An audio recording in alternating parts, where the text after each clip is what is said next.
Well, as we remain in the midst of some bitterly cold weather, staying snuggled at home safely means you need to do a double and triple check of some things in your home, including proper ventilation to get carbon monoxide out and also the rising chances of frozen plumbing. Hey, I know all about frozen plumbing. My kitchen sinks are clogged and frozen right now. So joining us live to talk more about this is Rates.ca insurance expert Daniel Ivins. Daniel, great of you to join us. This is an interesting time of year because it's also when your kind of insurance coverage might be doing kind of changeover that you're not aware of. So what should people be aware of given, the cold weather right now could really be wreaking havoc if you are a homeowner? Yeah, good morning, guys, and thank you for having me. This winter is as Canadian as ever. Snow's been falling, especially over the last week or two. And I guess from an insurance perspective, if we're looking at points of comparison, last year at the end of March, Ontario, Quebec saw a very heavy fall that turned into ice formations, causing almost $500 million in damage. So a lot of preparation for Canadians on the horizon, getting ready for not only more snow to come, but also the lingering potential damages of existing snow that's now on the ground. Yeah, no doubt about that. And Daniel, two things on your home. So on the one hand, the idea of protecting yourself from potential and your family or people who live there, your tenants, carbon monoxide poisoning, like making sure you're clearing things around sort of like the pipes in your house, but also sidewalks. As a homeowner, I'm assuming you've got to make sure that you've done the best you can to make sure people aren't slipping and falling and injuring themselves in front of your properties. Well, 100%, and including on your property itself, all the way up until your doorstep, there's a potential liability exposure there. Not only that, you want to keep your friends, family, and the general community safe.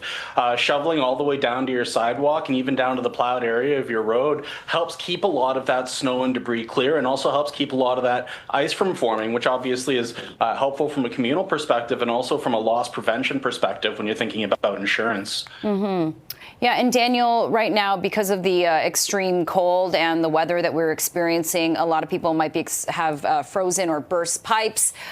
In situations like that, can you kind of break down what insurance would cover or wouldn't cover in a situation if your home does get flooded or experiences burst pipes?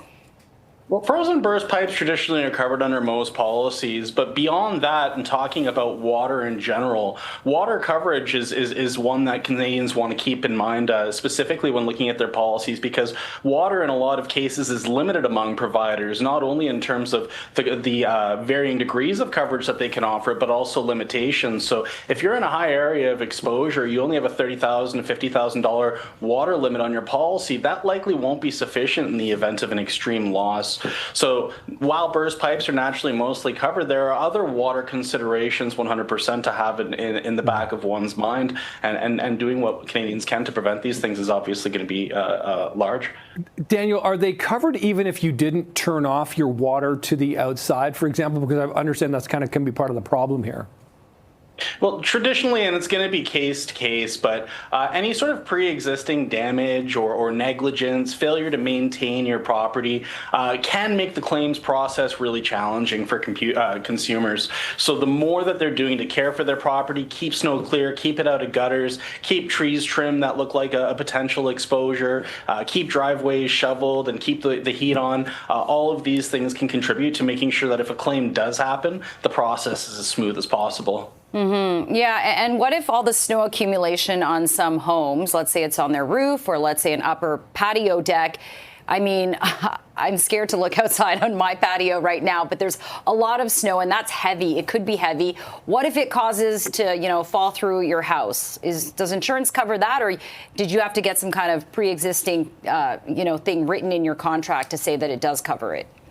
Traditionally, insurance will cover, for example, the caving in of a roof from snow. Again, we want to look at our water coverage limits and what's the source of water that's entering the home. So consumers want to make sure that they have robust water packages to cover them. But beyond that, as long as consumers are making sure that their roofs are maintained, any loose shingles are cared for during the summer, gutters are cleared out, all those maintenance tasks are up to date, it should be pretty stress-free if the unfortunate happens and obviously a claim occurs. Yeah, absolutely. Okay, that is Rates.ca insurance expert Daniel Ivins joining us with some very timely insurance-related advice. Thanks, Daniel. Appreciate this.